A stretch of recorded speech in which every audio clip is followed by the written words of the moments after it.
সাপের কামড় থেকে বাঁচার দোয়া। আউযু বিকালিমাতিল্লাহিত তাম্মাহ মিন শাররি মা খালাক।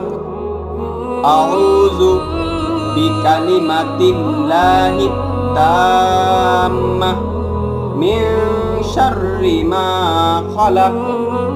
আউযু বিকালিমাতিল্লাহিত তাম্মাহ মিন শাররি মা খালাক।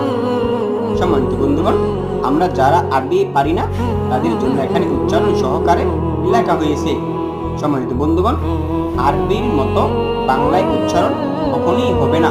সুতরাং আমরা আরবি দেখে দেখে মুখস্থ করব, নয়তোবা আমরা শুনে শুনে মুখস্থ করব ইনশাআল্লাহ।